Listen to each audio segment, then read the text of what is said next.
Hi, my name is Sankey, and today I'm going to be talking a little bit about tone. Thanks to Rusty for asking me to do a video on this, and it's something that I get asked a lot, so I thought I would, put some tips and advice on tone. Now, what I'm going to be covering here today is one particular exercise which has really helped me improve my tone. We're using a C diatonic harmonica, but this really applies. You can do it on any key of harmonica.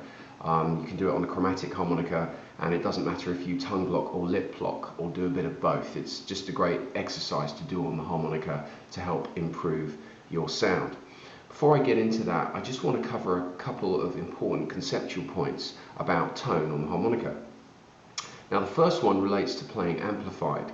Now, one of the biggest misconceptions out there is this sort of big, warm, fat sound that many of us aspire to, especially blues players, comes from the amplifier, comes from the microphone, and really that isn't true.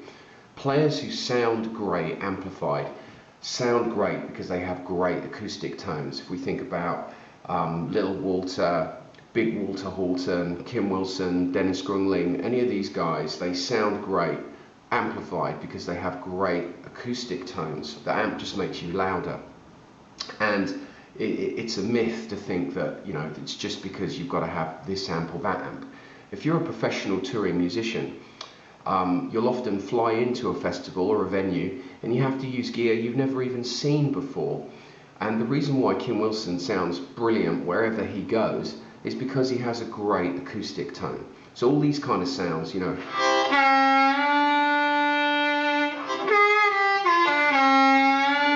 not even cupping it there. You can get those big sounds. In fact, that's where they come from, is from that acoustic tone. Very, very important. The second conceptual point is to think about the harmonica as being just one component within a system that makes the instrument.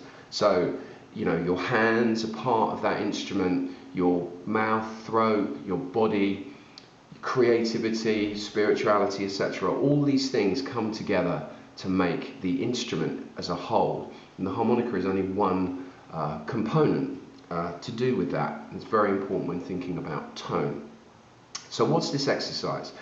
The exercise is built around generating a contrast between a very thin sound and a big warm sound. So it's not just focusing on producing a big sound, it's about producing a contrast, and in doing that you'll learn to understand and control how to get a bigger sound and work on increasing and stretching that range.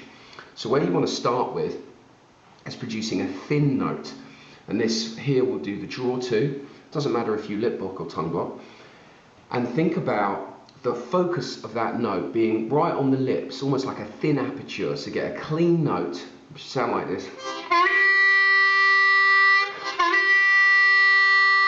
So it's a thin note, thin aperture, and think of it as being forward in that system. Then what you want to do on the same draw two, and this is key, don't use your hands, is then to think about drawing that note backwards further into your body, almost like you're swallowing it and bringing it down into that system, further back. So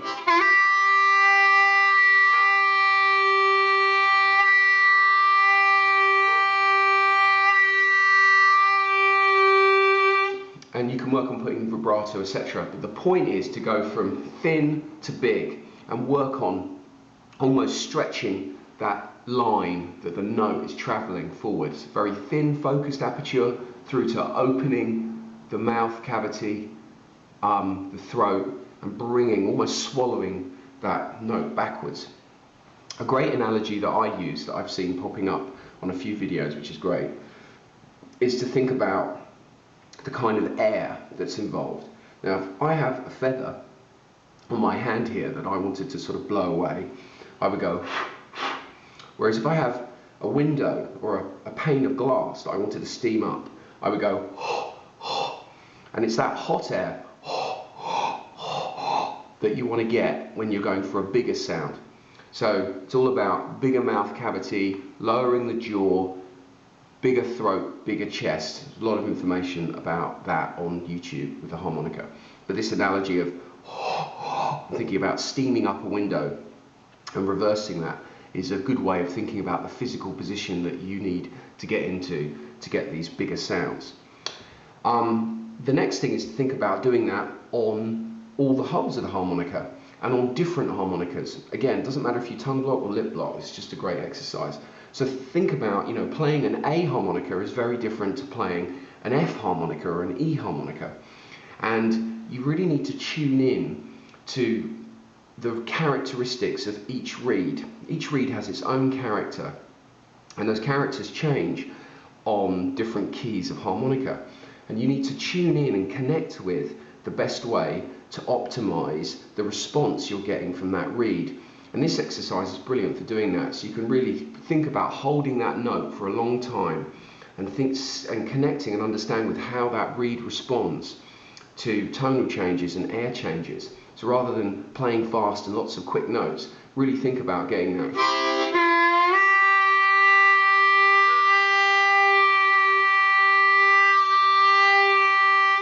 Don't use your hands, that's really, really important. Try it on different holes, draw 4.